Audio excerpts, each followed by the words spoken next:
শেখ মুজিব একজন ক্ষমতালোভী, দুর্নীতিবাজ, মিথ্যাবাদী, চাপাবাজ, নারী পিপাসু মহাপ্রতারকের নাম। আমি প্রধানমন্ত্রিত্ব চাই না। আত্মপ্রচারমুখী মুজিবের জীবনের শুরু থেকে শেষ পর্যন্ত প্রতারণায় নিজেই বারবার নিজেকে ছাড়িয়ে গেছেন। সারা জীবন ক্ষমতায় থাকবার জন্য মুজিব মন ভোলানো বক্তব্য রেখে মানুষকে ধোঁকা দিয়ে ক্ষমতা লাভের পর 180 ডিগ্রি ঘুরে দাঁড়িয়েছিলেন। এই সমাজকে আমি চরম আঘাত করতে চাই, নতুন সিস্টেমে যাচ্ছি আমি। আওয়ামী লীগের রাজনীতি নামক লাভজনক ব্যবসায় এখন প্রধান মূলধন শেখ মুজিব, যে কারণে মুজিব সম্পর্কে আমাদেরকে ভুলভাল গল্প শুনিয়ে মহামানবের কাল্পনিক রূপ দেওয়ার চেষ্টা চলছে। বঙ্গবন্ধুকে জানা কিন্তু একটা সওয়াবের বিষয় হবে। বাস্তবতা ছিল সম্পূর্ণ ভিন্ন।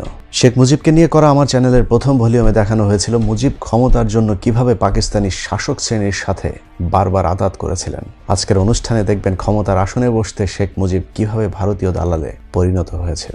আমার জনসাধারণ ভারতবর্ষের জনসাধারণের কাছে কৃতজ্ঞ। মূলত সদ্য স্বাধীন বাংলাদেশকে শেখ মুজিব পাকিস্তান থেকে ফিরেই পরাধীনতার ভারতীয় শৃঙ্খল পরিয়ে দিয়েছিলেন। কিভাবে মুজিব ভারতের কাছে বাংলাদেশকে বেচে দিয়েছিলেন সেটা জানবার আগে প্রথমেই বলে রাখি, নিরপেক্ষ দৃষ্টিভঙ্গি না থাকলে আমার এই গবেষণা কেউ দেখবেন না। কারণ কোনো কিছু শোনার আগেই যদি আপনার মাথায় বিশেষ কোনো পক্ষপাতমূলক চিন্তা থেকে থাকে, তাহলে আপনাকে সত্য জানানোর চেষ্টা ব্যর্থ হবে। এই ভিডিও দেখার পর অনেকে আমাকে গালি দিবেন, সামনে পেলে খুন করতে চাইবেন, কিন্তু তাকে যদি জিজ্ঞেস করা হয় আপনি শেখ মুজিব সম্পর্কে কি জানেন, উত্তরে হয়তো বলবে সব জানি। আবার যদি প্রশ্ন করা হয় কিভাবে জানেন, নিশ্চয়ই তার কোনো জবাব থাকবে না, হয়তো বলবেন আওয়ামী লীগের নেতাদের মুখে শুনেছেন।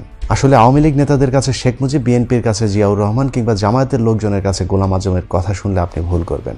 আপনাকে শুনতে হবে নিরপেক্ষ মানুষের কথা কিংবা ওই সময় রাজনৈতিক নেতাদের লেখা ইতিহাস পড়তে হবে।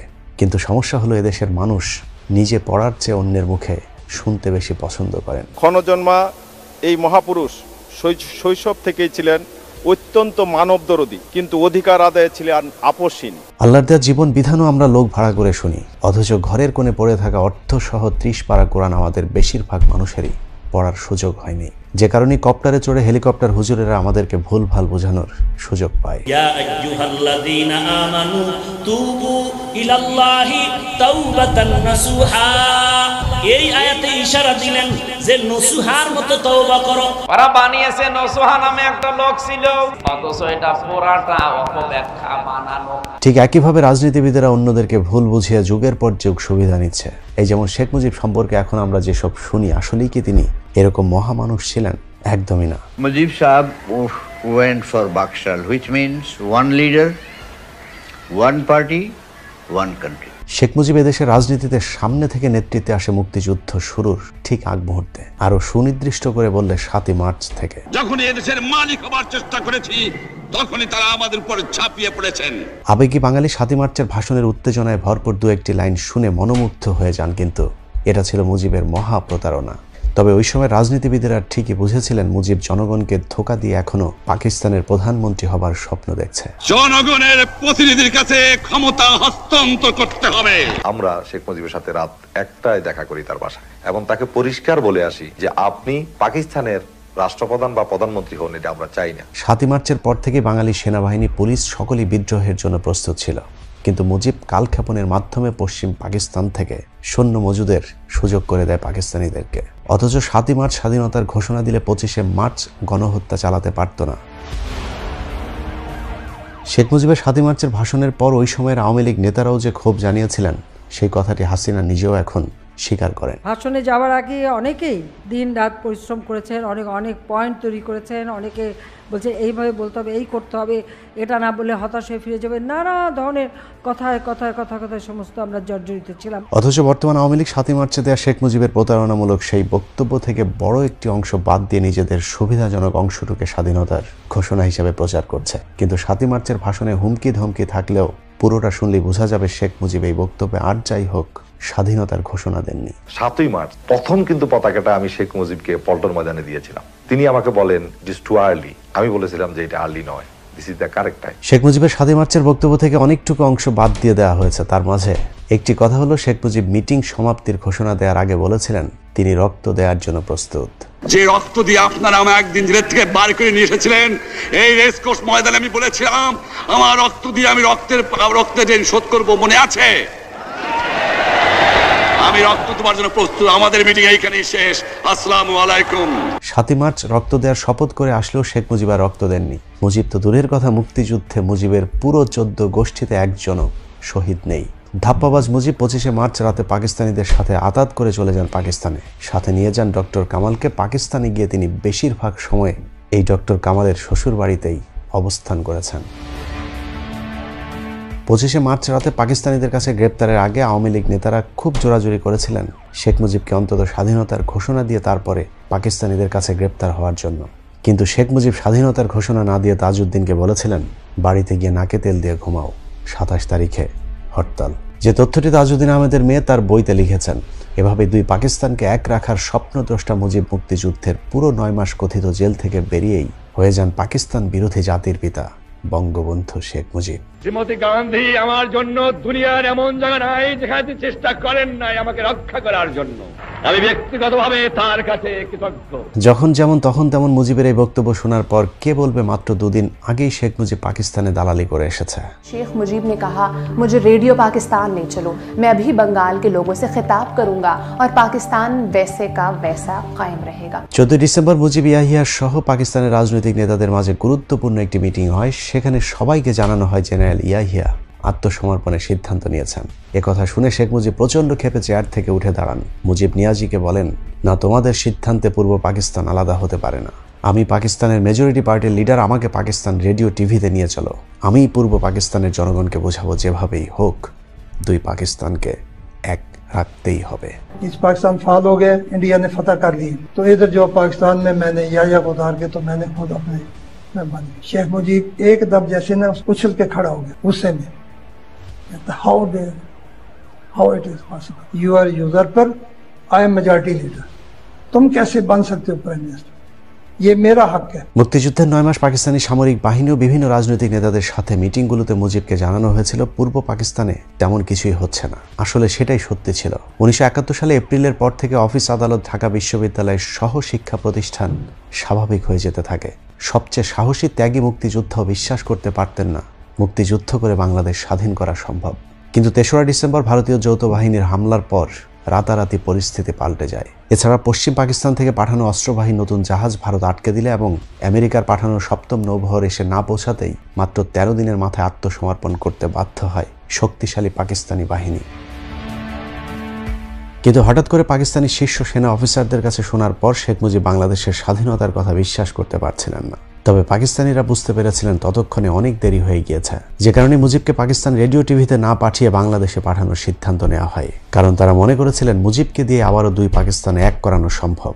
শেখ মুজিবের ব্যক্তিগত খরচের জন্য একটি লাগেজ ভর্তি মার্কিন ডলারও সাথে দিয়ে দেওয়া হয়েছিল।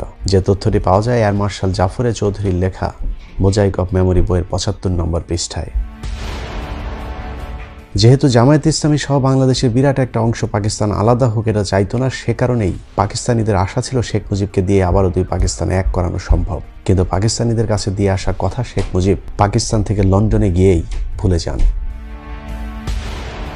পাকিস্তান থেকে লন্ডনে নামার পরে ভারতীয় গোয়েন্দা সংস্থার কবজায় বন্দী হন শেখ মুজিব। সেখান থেকে মুজিবকে জানিয়ে দেওয়া হয় বাংলাদেশ এখন ভারতের নিয়ন্ত্রিত একটি ভূখণ্ড, এখানে রাজা হতে হলে আগে ভারতের প্রজা হতে হবে। মুজিবও দীর্ঘদিনের আকাঙ্ক্ষিত ক্ষমতার স্বাদ পেতে রয়ের সেই ফাঁদ গলায় পড়ে নেন, যে কারণে লন্ডন থেকে মুজিব বাংলাদেশে না গিয়ে রহস্যজনকভাবে সোজা ভারতে গিয়ে ইন্দিরার সাথে বৈঠকে বসেন। मुक्ति बाहिनी की सहायता करेंगे, बांग्लादेश के लोगों की मदद करेंगे और तीसरे के शेख साहब को हम जरूर छुड़वाएंगे जेल से। हमने भी अपने 3 वादे पूरे किए हैं। শেখ মুজিবের প্রয়োজন ছিল ক্ষমতার, ভারতের প্রয়োজন ছিল ক্ষমতার লোভী একজন নেতা যাকে দিয়ে ভারতের স্বার্থ বাংলাদেশে উদ্ধার হবে। শেখ মুজিবের তখন জনপ্রিয়তা তুঙ্গে, যে কারণে মুক্তিযুদ্ধের মূল নায়ক জেনারেল ওসমানী সহ তাজউদ্দিন জিয়াউর রহমান সেই সাথে সেক্টর কমান্ডারদেরকে বাদ দিয়েই ক্ষমতার একক নিয়ন্ত্রণ দেওয়া হয় শেখ মুজিবের হাতে। আমাকে প্রশ্ন করা হয় শ্রীমতী ইন্দিরা গান্ধীর সাথে আপনার আদর্শে এত মিল কেন? আমি বলি এটা আদর্শের মিল, এটা নীতির মিল, এটা মনুষ্যত্বের মিল, এটা বিশ্ব শান্তির মিল। একজন মানুষ কতটা ক্ষমতার লোভী, ক্ষমতার জন্য কতটা রাতারাতি পরিবর্তন করতে পারে তার চরিত্র, সেটা শেখ মুজিবের 1972-এর 10 জানুয়ারি থেকে পরবর্তী কয়েক মাসের কার্যক্রম দেখলেই বোঝা যাবে। শেখ মুজিব যে শুধুই কৌশলের জন্য ভারতের সাথে হাত মিলিয়েছিলেন তা নয়, বরং পুরোদস্তুর একজন খাঁটি ভারতীয় দালালে পরিণত হয়েছিলেন। ভারতের পরিকল্পনা মুজিব প্রতিটি অক্ষরে অক্ষরে চাকরের মতো পালন করেছিলেন, যার প্রথম ধাপ শুরু হয় ভারতের লিখে দেয়া 1 পৃষ্ঠার কথিত একটি সংবিধানের মধ্য দিয়ে। মুজিব 1972 সালের 10 জানুয়ারি দেশের মাটিতে পা দিয়ে মুজিবনগর অস্থায়ী সরকারের সংবিধানটি বাতিল করে নতুন একটি আদেশ জারি করেন। প্রশ্ন হলো, শেখ মুজিব কি পাকিস্তানের জেলে বসেই এই সংবিধান লিখেছিলেন? আসলে 1 পৃষ্ঠার ওই সংবিধানটি শেখ মুজিবকে ভারত থেকে হাতে ধরিয়ে দেওয়া হয়েছিল। সেই সংবিধানটি যে শেখ মুজিবকে ভারত থেকেই দেওয়া হয়েছিল সেটাই আজকের অনুষ্ঠানের অনুসন্ধানের মূল বিষয়। অনেকে মনে করতে পারেন মুজিবনগর সরকারের সাথে সংশ্লিষ্ট অন্য নেতাদের সাথে পরামর্শ করেই হয়তো শেখ মুজিব নতুন ওই সংবিধানটি রচনা করেছিলেন।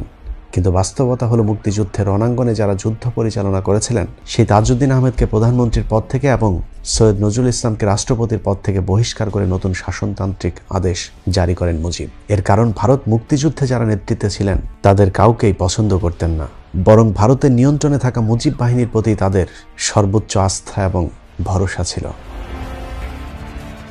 মুক্তিযুদ্ধে নেতৃত্ব দেওয়া মানুষগুলোকে সরকার থেকে সরানোর পর ভারত কিভাবে মুজিবের মাধ্যমে বাংলাদেশে মুক্তিযুদ্ধ বিরোধী পরিকল্পনা বাস্তবায়ন করেছিল, চলুন সেটাই দেখা যাক। বাংলাদেশ 4টে স্তম্ভের উপর চলবে: জাতীয়তাবাদ, সমাজতন্ত্র, গণতন্ত্র আর ধর্মনিরপেক্ষ রাষ্ট্র। আমরা সকলেই শুনে এসেছি মুক্তিযুদ্ধের 4টি মূল নীতি আদর্শ হলো গণতন্ত্র, সমাজতন্ত্র, ধর্মনিরপেক্ষতা এবং জাতীয়তাবাদ। কিন্তু আসলেই কি এই 4টি আদর্শের জন্য আমাদের মুক্তিযুদ্ধ হয়েছিল?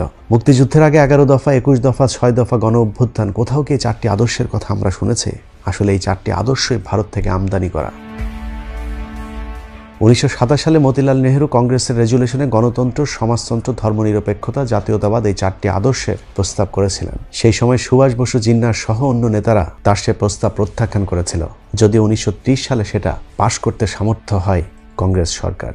রহস্যজনক সেই 4টি আদর্শকে শেখ মুজিবের হাত দিয়ে হুবহু ভারত বাংলাদেশের মুক্তিযুদ্ধের আদর্শ হিসেবে চালিয়ে দেয়। অথচ মুজিবের ভাড়া করে আনা ওই সংবিধানের জাতীয়তাবাদ ছাড়া বাকি 3টি আদর্শই মুক্তিযুদ্ধের মূল আদর্শের সাথে সরাসরি সাংঘর্ষিক। এর মধ্যে হাত লাগাতে পারবে না, এটা সোজাসুজি আমরা করব। আর আপনারা জানেন আমি সোজা মানুষ, সোজা কথা বলি, যা বলি যেটা বুঝি সেটা বলি এবং সেটা করি। যেমন গণতন্ত্রের নামে যে সংসদীয় সরকার ব্যবস্থা চালু করা হয়েছিল মুক্তিযুদ্ধের আগে, তা কেউ দাবি করেনি, বরং 23 বছর পশ্চিম পাকিস্তানের পার্লামেন্টারি ফর্ম অফ গভর্নমেন্টের বিরুদ্ধেই লড়াই করেছে বাংলাদেশের মানুষ। সকলের দাবি ছিল রিপাবলিক ফর্ম অফ গভর্নমেন্টের। 1949 সালে 24 জুন আওয়ামী লীগের প্রথম গঠনতন্ত্রেও রিপাবলিক ফর্ম অফ গভর্নমেন্টের কথা বলা হয়েছিল। 1954 সালে নির্বাচনের সময় আওয়ামী লীগের 21 দফায় রিপাবলিক ফর্ম অফ গভর্নমেন্টের কথা বলা হয়েছে। রিপাবলিক ফর্ম এবং পার্লামেন্টারি ফর্মের মাঝে মৌলিক পার্থক্য হলো রিপাবলিক ফর্মে যে কোনো সময় চাইলেই গণভোটের মাধ্যমে সরকারকে ক্ষমতাচ্যুত করা সম্ভব, কিন্তু সংসদীয় গণতন্ত্রে পার্লামেন্টের সংখ্যাগরিষ্ঠতাই সবকিছুর ঊর্ধ্বে, যে কারণে মুজিব রিপাবলিকের পরিবর্তে পার্লামেন্টারি ফর্মকে বেছে নিয়েছিলেন। অথচ ধোঁকাবাজ মুজিব সারা জীবন রিপাবলিক সরকারের দাবিতে আন্দোলন করে এসেছেন।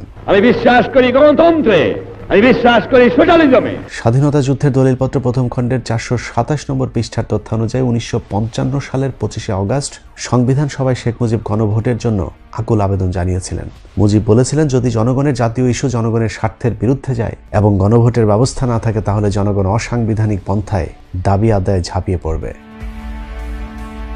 মুজিবনগর সরকারের ঘোষণাপত্র বাংলাদেশ সরকার ব্যবস্থা রিপাবলিক ফর্ম অফ গভর্নমেন্ট হওয়ার কথাই বলা হয়েছিল। এখানেই শেষ নয়, দেশে ফেরার মাত্র 2 দিন আগেও পাকিস্তান থেকে লন্ডনে গিয়ে শেখ মুজিব সাংবাদিকদেরকে বলেছিলেন, বাংলাদেশ হবে People's Republic of Bangladesh. The ultimate achievement of this struggle is the creation of an independent, sovereign People's Republic of Bangladesh. খাতা কলমে বাংলাদেশ এখনো পিপলস রিপাবলিক থাকলেও বাস্তবে সম্পূর্ণ তার বিপরীত দিকে নিয়ে গিয়েছিলেন শেখ মুজিব। একইভাবে মুক্তিযুদ্ধের মূল আদর্শ হিসাবে বলা হয়েছে ধর্মনিরপেক্ষতাকে, অথচ মুক্তিযুদ্ধে বিজয়ের একদিন আগেও ধর্মনিরপেক্ষতা শব্দটি কেউ একবারের জন্যও শোনেনি, বরং শেখ মুজিব নিজেও সবসময় ইসলামী শাসন ব্যবস্থার দাবি করে এসেছেন তার সবগুলো আন্দোলনে। আওয়ামী লীগের 1949 সালের প্রতিষ্ঠাকালীন গঠনতন্ত্র ইসলামী শাসন ব্যবস্থার কথা বলা হয়েছে। 1954 সালে যুক্ত ফ্রন্টের 21 দফায় বলা হয়েছে, ইসলামী শরিয়ার বাইরে কোনো আইন করা যাবে না। ইসলামী মূল্যবোধের পরিপন্থী হবার অজুহাতে 1956 সালের সংবিধান প্রত্যাখ্যান করে সংবিধান সভায় ঐতিহাসিক ভাষণ দিয়েছিলেন শেখ মুজিব। সেখানে তিনি বলেছিলেন, sir, I have just come from East Pakistan and know the mind of the people there. I know that they have rejected the un-Islamic, undemocratic and dictatorial constitution. It cannot be accepted by the people of Pakistan, particularly people of East Pakistan. 1970 সালে নির্বাচনের পর আওয়ামী লীগের প্রণীত খসড়া সংবিধানের 5 নম্বর দফায় বলা হয়েছে, কোরআন সুন্নাহর ভিত্তিতে রাষ্ট্র পরিচালনা হবে, তবে অন্য ধর্মের নাগরিকেরা নির্বিঘ্নে তাদের ধর্ম পালনের সুযোগ পাবে। শুধু আওয়ামী লীগ নয়, সমাজতান্ত্রিক দল সহ সবগুলো রাজনৈতিক দল একটি জায়গায় একমত হয়েছিলেন, তা হল ইসলামী শরিয়া বিরোধী কোনো আইন প্রণয়ন করা যাবে না।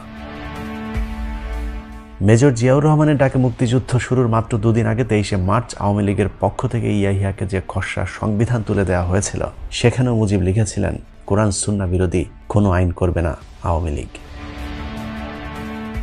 বর্তমানে 71 টিভির বদৌলতে আজকে যারা সংবিধানে বিসমিল্লাহির রহমানির রহিম এবং রাষ্ট্র ধর্ম ইসলামের বিরুদ্ধে কথা বলেন, সেই সব মুরগি সাপ্লায়ার এবং বাংকার যোদ্ধারা হয়তো জানেন না, যুদ্ধকালে মুজিবনগর সরকার গঠিত হওয়ার পর প্রবাসী সরকারের পক্ষ থেকে বাংলাদেশের জনগণকে স্বাধীনতা যুদ্ধে যোগ দেওয়ার জন্য প্রথম যে আহ্বান জানানো হয়েছিল, সে আহ্বানের প্রথম বাক্য ছিল আল্লাহু আকবার। আহ্বানের সব শেষ লাইনে বলা হয়েছে পাকিস্তানি বাহিনীর সহায় আধুনিক মরণাস্ত্র, আর আমাদের সহায় পরম করুণাময় সর্বশক্তিমান আল্লাহ তাআলার সাহায্য। অতএব মুক্তিযুদ্ধের সাথে ইসলামের কোনো সাংঘর্ষিকতা নেই। অথচ ভারত থেকে মুজিবের পকেটে করে আনা সংবিধান কিংবা 72-এর সংবিধান থেকে 4র্থ সংশোধনী কোথাও শেখ মুজিব বিসমিল্লাহির রহমানির রহিম শব্দটি পর্যন্ত রাখতে দেননি। আসলে সংবিধান থেকে ইসলাম কিংবা বিসমিল্লাহ উঠিয়ে দেওয়ার মূল উদ্দেশ্য ভারতকে খুশি করা। ধর্মনিরপেক্ষতার নামে ভারত এদেশে ইসলামকে ধ্বংস করে হিন্দুত্ববাদকে চাপিয়ে দেওয়ার লক্ষ্যে মুক্তিযুদ্ধের আদর্শের মাঝে ধর্মনিরপেক্ষতা ঢুকিয়ে দেওয়ার চেষ্টা করেছে। রবীন্দ্রনাথের দেবীকে নিয়ে প্রার্থনা আমাদের জাতীয় সঙ্গীত হিসাবে চাপানো হয়েছে, দাড়ি টুপিকে মুক্তিযুদ্ধের বিরুদ্ধে দাঁড় করানো হয়েছে, আর এসব কাজে ভারত বরাবরই আওয়ামী লীগকে বিশ্বস্ত বন্ধু হিসেবে কাছে পেয়েছে, কারণ রাজনীতিতে এরা পাকা। Islamic push Bangladesh towards extremism. You know, Bangladesh is a secular country. হাসিনার মতো মুজিবও সারা জীবন ইসলামের নামে রাজনীতি করে ভারতকে খুশি করার লক্ষ্যে নিজেকে শেষ পর্যন্ত সেকুলারিজমে বিশ্বাসী বলেও ঘোষণা করতে দ্বিধাবোধ করেননি। আমি বিশ্বাস করি সেকুলারিজমে। এছাড়া সমাজতন্ত্র আমাদের মুক্তিযুদ্ধের চেতনা বিরোধী। মুক্তিযুদ্ধ কেন্দ্রিক কোনো আন্দোলনে সমাজতন্ত্রের দাবি ছিল না, বরং গণতন্ত্র এবং সমাজতন্ত্র অনেকটাই বিপরীতমুখী পন্থা। এভাবেই শেখ মুজিব আমাদের সংবিধানের 12টা বাজিয়ে গেছেন। মুজিবের এ ধরনের দিগবাজি যেন কেউ বুঝতে না পারে, সেজন্যই পুরো সংবিধানের প্রতিটি পৃষ্ঠা বাংলায় অনুবাদ করা হলেও মুজিবের পকেটে করে আনা সংবিধানের পৃষ্ঠাটি আজও পর্যন্ত অনুবাদ করা হয়নি। স্বাধীন বাংলাদেশের প্রথম পূর্ণাঙ্গ সংবিধান বা 72-এর সংবিধানও শেখ মুজিবের উপর ভারতের প্রভাব সুস্পষ্ট। তখন থেকেই ভারত আমাদের ইসলামের উপর হাত দিয়েছিল। 1972 সালে 11 এপ্রিল গণপরিষদ সদস্য ডক্টর কাজী খাদেমুল ইসলাম সংসদে কোরআন পাঠ করে তারপরে সংবিধান প্রণয়নের কাজ শুরু করার অনুরোধ করলে শেখ মুজিব সেদিন কোরআন পাঠের অনুমতি দেননি। সেই সংবিধানটি যে ভারতের তৈরি করা তা সংবিধানের একটি অনুচ্ছেদ পড়লে বোঝা যাবে। 72-এর সংবিধানের 145-এর ক অনুচ্ছেদে বলা হয়েছে, বিদেশের সহিত সব চুক্তি রাষ্ট্রপতির নিকট পেশ করা হইবে এবং তিনি সেটা সংসদে পেশ করিবেন, তবে শর্ত থাকে যে নিরাপত্তার স্বার্থে সংশ্লিষ্ট কোনো বন্ধু দেশের সাথে চুক্তি কেবলমাত্র সংসদের গোপন বৈঠকে পেশ করা হইবে। পৃথিবীর কোনো দেশের সংবিধানে বিদেশের সাথে চুক্তির ক্ষেত্রে কোনো গোপনীয়তার বিধান নেই, কিন্তু ভারতের সাথে নানা গোপন চুক্তি করতেই সংবিধানের এই অনুচ্ছেদটি যুক্ত করে দেয় ভারত। এখনও যার সুবিধা ভোগ করছে হিন্দুত্ববাদী রাষ্ট্রটি। শেখ হাসিনা কখন ভারতের সাথে কোন চুক্তি করছেন বাংলাদেশের মানুষের পক্ষে তা জানাও সম্ভব হচ্ছে না। স্বাধীনতার পরপর ভারতের দাদাগিরি আর লুটপাটে অতিষ্ঠ ছিল বাংলাদেশের মানুষ, যে কারণে চারিদিক থেকে ভারতের সমালোচনা হচ্ছিল। মানুষের সমালোচনা বন্ধ করতে শেখ মুজিব সংবিধানকে কাজে লাগিয়েছিলেন। সংবিধানের রক্ষা কবচ 39 অনুচ্ছেদে প্রথম দফায় বলা হয়েছে, চিন্তা ও বিবেকের স্বাধীনতা নিশ্চয়তা দেওয়া হইল। কিন্তু টাউট মুজিব দ্বিতীয় দফায় যুক্ত করেন, রাষ্ট্রের নিরাপত্তা বন্ধু রাষ্ট্রসমূহের সহিত বন্ধুত্বপূর্ণ সম্পর্কের ক্ষেত্রে বাক স্বাধীনতার শর্ত প্রযোজ্য। বাক স্বাধীনতার ক্ষেত্রে এ ধরনের শর্ত পৃথিবীর ইতিহাসে কোনো গণতান্ত্রিক দেশের সংবিধানে আজ পর্যন্ত যুক্ত করা হয়নি। যে কারণে শ্রী মানবেন্দ্র নারায়ণ লারমা সংসদের ভেতরে মুজিবের মুখের সামনে বলেছিলেন, বন্ধু রাষ্ট্রের দোহাই দিয়ে মুজিব যে সংবিধান রচনা করেছে সেই একই রকম সংবিধান আইয়ুব খানও করেছিল, তাহলে মুজিব আর আইয়ুবের মধ্যে পার্থক্য কোথায়? স্বাধীন বাংলাদেশের প্রথম সংবিধান যে ভারত থেকে আমদানি করা হয়েছিল তার উৎকৃষ্ট মন্তব্য করেছিলেন রাষ্ট্রবিজ্ঞানী রওনক জাহান, যিনি ঢাকা বিশ্ববিদ্যালয়ের পাশাপাশি কলম্বিয়া ও হার্ভার্ড বিশ্ববিদ্যালয়ের মতো প্রতিষ্ঠানে গবেষণায় যুক্ত ছিলেন। রওনক জাহান বলেছিলেন, the constitution of Bangladesh is an interesting document since it is an attempt two facilitate political development in Bangladesh according to Indian model. তিনি বাংলাদেশের সংবিধানকে কৌতূহলীপূর্ণ বা সন্দেহজনক নথি হিসাবে উল্লেখ করেছিলেন, কারণ এই সংবিধানে ভারতীয় মডেল হিন্দুত্ববাদকে চাপিয়ে দেওয়ার চেষ্টা করেছিল শেখ মুজিব। সংবিধানের খসড়া প্রস্তুতের পর 1972 সালে দৈনিক পূর্ব বাংলা পত্রিকার 17 অক্টোবরের খবরে ভিনদেশী সংবিধান শিরোনামে মাওলানা ভাসানীর একটি কলাম ছাপা হয়েছিল, যেখানে বলা হয় 23 বছর দুই পাকিস্তান মিলেও একটি সংবিধানের জন্য হাহাকার করে সেটা সম্পূর্ণ করতে পারেনি, অথচ সেই সংবিধান প্রস্তুত করতে সময় লেগেছে মাত্র 6 মাস। কে করলো এই সংবিধান? মুজিব আর কামাল? জনসাধারণের গণভোট হইল না, বুদ্ধিজীবীদের পরামর্শ লাগেনি, মুক্তিযোদ্ধাদের গা ঘেঁষতে দেওয়া হয়নি, 34 জন বাদে গণপরিষদ সদস্যদের মধ্যে কেউ জানে না। তাহলে এই সংবিধান কোত্থেকে নাজিল হলো তার শানে নজরুল 7 কোটি মানুষের জানার হক রহিয়াছে। জনসাধারণকে ধোঁকা দিয়ে এভাবে ভারতের দেয়া সংবিধানকে ডক্টর কামালের রচিত সংবিধান বলে চালিয়ে দেয় শেখ মুজিব, যে কারণে 72-এর সংবিধানকে মাওলানা ভাসানী, ন্যাপ সহ সব রাজনৈতিক দল প্রত্যাখ্যান করেছিল। ডক্টর আবুল ফজল হক তার বাংলাদেশের শাসন ব্যবস্থা ও রাজনীতি বইয়ের 134 নম্বর পৃষ্ঠায় মুজিবের সেই সংবিধান সম্পর্কে বিভিন্ন দলের একটি মন্তব্য তুলে ধরেছেন, যেখানে বাংলাদেশ কমিউনিস্ট পার্টির সংবিধানকে সংশোধনের অযোগ্য বলে ঘোষণাও তা প্রত্যাখ্যান করেন। তাদের মতে মুজিবের 72-এর সংবিধানের চেয়ে আইয়ুব খানের 62-এর সংবিধানে মানবাধিকারের নিশ্চয়তা অনেক বেশি পরিমাণে ছিল। ন্যাপ প্রধান মাওলানা ভাসানী বলেছিলেন তার দল এই সংবিধান গ্রহণ করবে না।